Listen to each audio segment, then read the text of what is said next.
मम्मा, कल बाबा का जन्मदिन है, आप उन्हें तोहफे में क्या दोगी? देखो, मेरे पास कितने सारे पैसे जमा हैं। मैं इन्हीं पैसों से सोनू चिड़िया के लिए एक बड़ा सा मोबाइल लूंगी और उन्हें तोहफे में दूंगी। मीनू चिड़िया फिर पैसे लेकर खुशी खुशी सोनू चिड़िया के लिए मोबाइल फोन लेने चली जाती है। वे अपने जंगल की एक बड़ी सी मोबाइल की दुकान पर आती है और वहाँ से एक बढ़िया सा मोबाइल फोन पसंद कर लेती है। मीनू चिड़िया के पास उसका बैग था, पर उसे पता नहीं था कि उसका बैग नीचे से फटा हुआ है।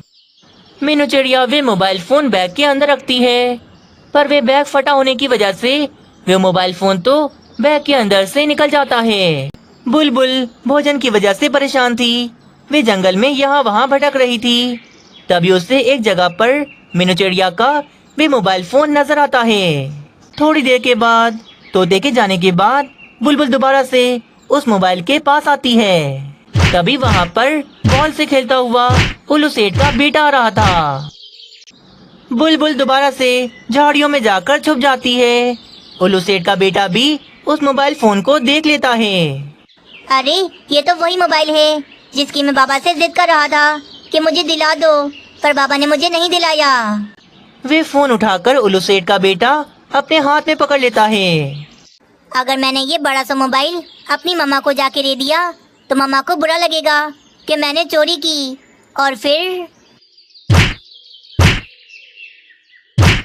मम्मा मुझे माफ कर दो, मुझे माफ कर दो। मैं आइंदा से चोरी नहीं करूँगा, मुझे मारो मत। मैंने तुम्हें क्या सिखाया था? जो चीज़ तुम्हारी नहीं उससे हाथ भी न लगाना। तो फिर ये मोबाइल फोन तुम उठा के घर में कैसे लेके आ गए? हाय रे, मामा ने तो मुझे थप्पड़ों से मार मार कर मेरा मुंह लाल कर देना है। और वैसे भी चोरी करना बहुत बुरी बात है। ये मोबाइल मेरा नहीं है, जिसका होगा वे आकर यहाँ से खुद ही उठा लेगा। नन्हा उल्लू भी वे मोबाइल वहीं रखकर वहाँ से चला जाता है। बेवकूफ तो होगा ही, आखिर उल्लू सेठ का जो बेटा है। बुलबुल जैसे ही मोबाइल उठाने जा रही थी कि तभी वहाँ पर कालू कौवा आ जाता है। कालू कौवे को भी मीनू चिड़िया का वे मोबाइल नजर आ जाता है। अरे, इतना बढ़िया मोबाइल, ये तो बहुत महंगा लग रहा है। कालू, तेरी तो लॉटरी लग गई जो तुझे इतना बढ़िया मोबाइल मिल गया। कालू कौवा तो खुशी में नाचने लगता है। चलो, इससे पहले कि कोई यहाँ पर आए, मैं ये मोबाइल उठाकर यहाँ से ले जाता हूँ। मैंने बोला था ले जाएगा चला कौवा। हाय रे, क्या किस्मत है मेरी, हाथ तो लगा पर मुंह को नहीं आया। कालू कौवा उस मोबाइल फोन को उठाने ही जा रहा था कि तभी भागा भागा कबूतर वहाँ पर आता है। कालू कौवे, तुम यहाँ बैठे बैठे क्या कर रहे हो? अपने घर में जाके देखो, राजू कौवा छत से गिर गया। क्या? राजू छत से गिर गया? हाय रे, ये क्या हो गया, ये क्या हो गया? तभी कालू कौवा मोबाइल फोन को देखता है। ना जाने किस पक्षी का है ये मोबाइल फोन, किसने कितनी मेहनत से ये महंगा मोबाइल फोन खरीदा होगा, और मैं लालच में आके ये मोबाइल फोन लेके जा रहा था। मैंने अभी गलत भी नहीं किया और मेरे साथ बुरा हो गया। मेरा राजू, मेरा राजू। मैं इस मोबाइल को नहीं लेके जाऊंगा, इसे यहीं छोड़ जाऊंगा ताकि इसका असली मालिक आए और अपना मोबाइल यहाँ से ले जाए। कालू कौवा और कबूतर वहाँ से चले जाते हैं। अरे, इस कालू कौवे को क्या हो गया? ये तो बहुत ही लालची था, तो ये मोबाइल यहाँ से लेकर क्यों नहीं गया? चलो, अब इससे पहले कोई और आए, मैं ये मोबाइल लेकर यहाँ से भाग जाती हूँ। मीनू चिड़िया का मोबाइल लेकर बुलबुल फौरन से वहाँ से भाग जाती है। मम्मा, आप आ गईं? कहाँ गई थी? मैं कब से आपका इंतजार कर रही थी। आपको पता है मेरी टीचर ने स्कूल में आज मुझे क्या पढ़ाया? हाँ बताओ ना मेरी बेटी, तुम्हारी टीचर ने तुम्हें क्या पढ़ाया? मम्मा, मेरी टीचर ने पढ़ाया कि चोरी करना या किसी की चीज पर कब्जा कर लेना ये बहुत बुरी बात है। जो ये करता है उसे सजा मिलती है और एक न एक दिन उसका भी बहुत बड़ा नुकसान हो जाता है। क्या कहा? नुकसान हो जाता है? किसी की चीज पर कब्जा करने की इतनी बड़ी सजा? हाँ मम्मा, क्योंकि एक पक्षी बहुत मेहनत से पैसे कमाता है और अगर कोई आकर उसके मेहनत के पैसों पर कब्जा कर ले तो ये तो बहुत बुरी बात है। किसी की चीज पर कब्जा करना या किसी की कोई चीज चुराना ये बहुत बड़ा पाप है और पापों की सजा हमें जरूर मिलती है। अपनी बेटी की बातों से बुलबुल बहुत ज्यादा डर जाती है। अब पता चला कि सारे के सारे पक्षी इस मोबाइल फोन को छोड़कर वहाँ से क्यों चले गए थे, क्योंकि सारे के सारे पक्षी गलत काम नहीं करना चाहते थे। पर मैंने ये गलत काम किया। अगर इसकी सजा मेरी बेटी को मिल गई तो मैं क्या करूँगी? मैं तो सारी जिंदगी अपने आप को माफ नहीं कर पाऊंगी। बस फिर तेजी से उड़ती हुई बुलबुल मोबाइल फोन ले जाती है और वापस से उसी जगह पर आकर खड़ी हो जाती है। अब ये मोबाइल जिसका भी होगा मैं उससे लुटा कर रहूंगी। पर ये मोबाइल मैंने यहाँ पर ऐसे ही रख दिया तो मेरी तरह और कोई आएगा और ये मोबाइल यहाँ से चुरा कर ले जाएगा। मैं अब यहाँ पर खड़ी रहूंगी जब तक इस मोबाइल का असली मालिक यहाँ पर नहीं आ जाता। ना जाने कहाँ चला गया मोबाइल। अब मैं सोनू चिड़िया को क्या दूंगी? हाय रे, ये मुझसे क्या हो गया? मीनू चिड़िया मोबाइल ढूंढती ढूंढती वहाँ पर पहुँच जाती है जहाँ पर बुलबुल वे मोबाइल लेकर बैठी हुई थी। क्या ढूंढ रही हो मीनू चिड़िया? बहुत परेशान लग रही हो। मैंने आज एक नया मोबाइल लिया था पर ना जाने वे मुझसे कहाँ गिर गया। मैंने उसे बहुत ढूंढा पर कहीं नहीं मिला। चलो मैं आगे जाके ढूंढती हूँ, क्या पता मुझे मिल जाए। रुको रुको मीनू चिड़िया, आगे ना जाओ। ये लो, ये रहा तुम्हारा मोबाइल। मैं इस मोबाइल के असली मालिक का ही इंतजार कर रही थी। अच्छा हुआ तुम यहाँ पर आ गई। हाँ, यही मेरा मोबाइल है। बुलबुल, तुम कितनी अच्छी हो। तुम्हारे अलावा कोई और होता तो मेरा मोबाइल कब का लेकर भाग जाता। मीनू चिड़िया को उसका मोबाइल मिल गया था। वे खुशी खुशी अपना मोबाइल लेकर वहाँ से चली जाती है। बुलबुल को भी सबक मिल गया था कि किसी की पड़ी हुई चीज को अपना नहीं बना लेना चाहिए। जंगल में एक बाजू चील रहती थी। वे बहुत अच्छी चील थी और वे सब पक्षियों की दोस्त भी थी। मम्मा, मीनू आंटी, तोते अंकल सब ने नन्हे पक्षियों की दावत की है अपने घर में। मैं भी चाहता हूँ कि मैं भी अपने घर में अपने सभी दोस्तों की दावत करूँ। अच्छा तो ये बात है। चलो ठीक है मेरे बेटे, कल मैं सब बच्चों की दावत रखूंगी अपने घर में। मैं उन्हें भोजन में बर्गर बना के खिलाऊंगी। बर्गर? वाह मम्मा, फिर तो बड़ा मजा आएगा। मैं अपने सभी दोस्तों को जाके ये बता देता हूँ। हाँ हाँ बता देना, पर मैं खुद भी जाऊंगी और सब बच्चों को कल पार्टी का न्योता दे के आऊंगी। चिड़िया, तुम अपने बेटे मानो चिड़े को मेरे घर में भेज दो। मैंने आज सारे बच्चों की पार्टी रखी है। मम्मा, बहुत मजा आएगा। वैसे भी नन्हा चील तो मेरा कितना अच्छा दोस्त है। मैं जरूर जाऊंगा। हाँ हाँ मानो चिड़े, चले जाना। अच्छी बात है, तुम्हें मजा आ जाएगा। अब बाजू चील कालू कौवे के घर चली जाती है। बाजू चील, तुम अचानक मेरे घर पर, कोई काम था क्या मुझसे? कौवे, आज मैंने सभी बच्चों की अपने घर में पार्टी रखी है और मैं भोजन में बर्गर बनाऊंगी। इसीलिए तुम अपने बेटे राजू कौवे को भी मेरे घर पर भेज दो। अरे वाह बाजू चील, बच्चों की पार्टी, ये तो अच्छी बात है। मैं राजू को जरूर भेजूंगी। मम्मा, आप मुझे बाहर भोजन खिलाने नहीं ले जा रही थी ना? अब देख लो, मैं चील आंटी के घर जाकर मजेदार बर्गर खाऊंगा। इसी तरह बाजू चील नन्हे तोते, बुलबुल की बेटी और कबूतर के बेटे को भी पार्टी का न्योता दे देती है।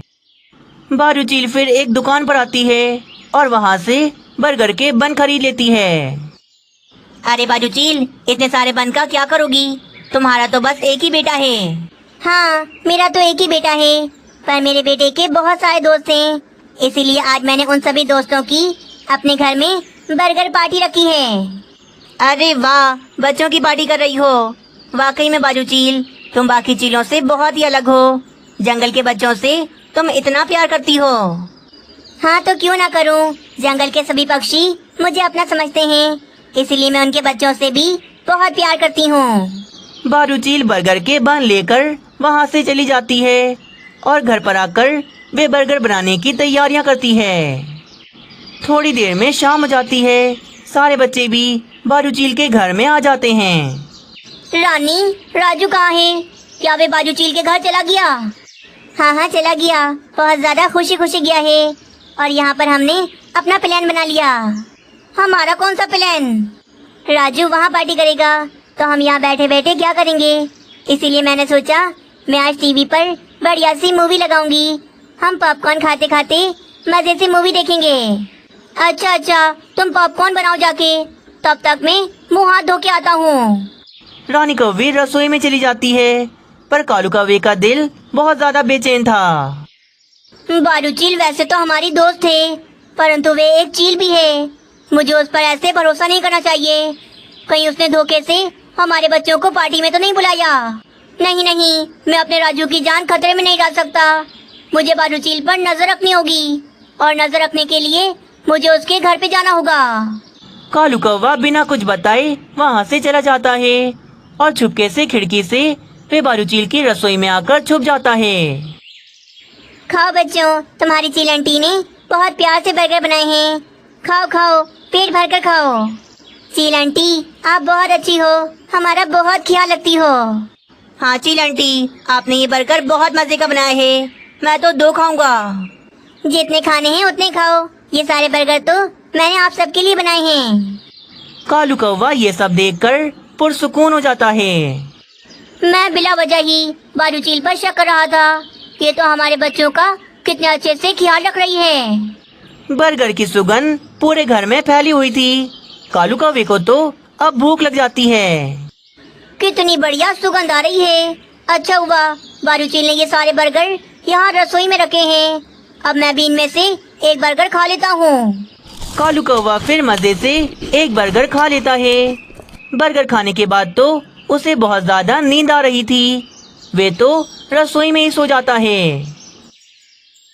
बच्चों, दोबारा आना फिर कभी। तुम सब आए, मुझे बहुत अच्छा लगा।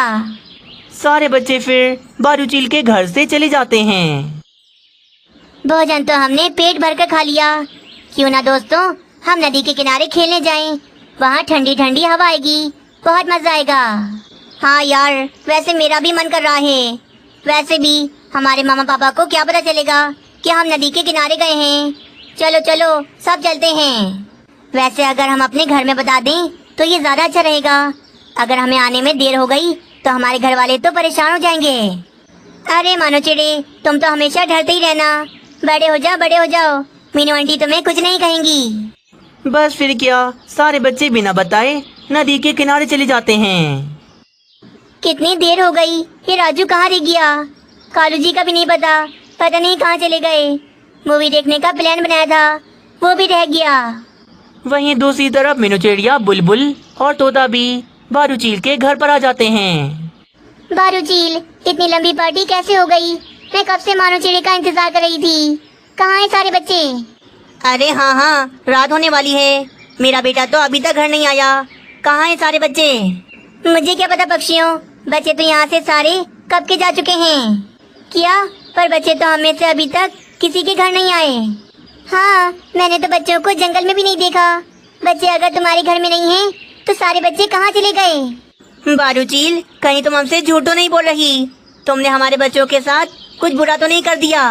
हाय रे, मेरी बेटी, मेरी मासूम बेटी। अगर उससे कुछ हुआ तो मैं तुम्हें छोड़ूंगी नहीं। मुझे तो शुरू से ही इस चील पर भरोसा नहीं था।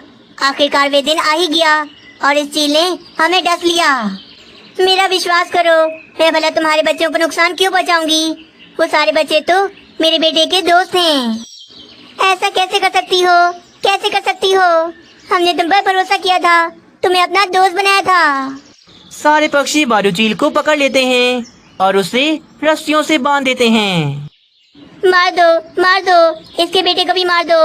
इस चील ने हमारे बच्चों के साथ बहुत बुरा किया।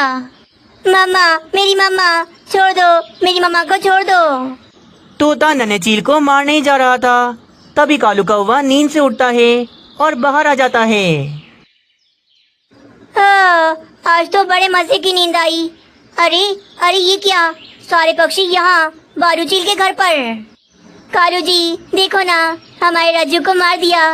इस चील ने धोखे से हमारे बच्चों को अपने घर पे बुलाया और हमारे बच्चों के साथ इसने बहुत बुरा किया। अरे नहीं रानी, मैंने अपनी आंखों से देखा है कि बारू चील ने बड़े प्यार से हमारे बच्चों की दावत की। मुझे भी भरोसा नहीं था बारू चील पर, इसीलिए मैं बारू चील की रसोई में छुप गया और मैंने सब देखा कि बारू चील ने क्या किया। अच्छा, अगर ऐसी बात है तो हमारे बच्चे कहाँ चले गए? वे अभी तक घर वापस क्यों नहीं आए? बस फिर सारे पक्षी अपने बच्चों को पूरे जंगल में ढूंढने लग जाते हैं। आखिरकार उनके बच्चे नदी के किनारे मिल ही जाते हैं। मम्मा, राजू कौवे ने कहा था कि हम सारे बच्चे नदी के किनारे खेलने जाते हैं। बच्चों, मैंने आप सबको क्या सिखाया था कि बिना बताए कभी भी कहीं पर भी नहीं जाते। अगर कालू अंकल ना देखते तो पता नहीं हम बाजू चील के साथ कितना गलत कर देते। सारे पक्षी बहुत ज्यादा शर्मिंदा थे कि उन्होंने बाजू चील के साथ बहुत गलत किया। वे सारे पक्षी बाजू चील से माफी मांगते हैं।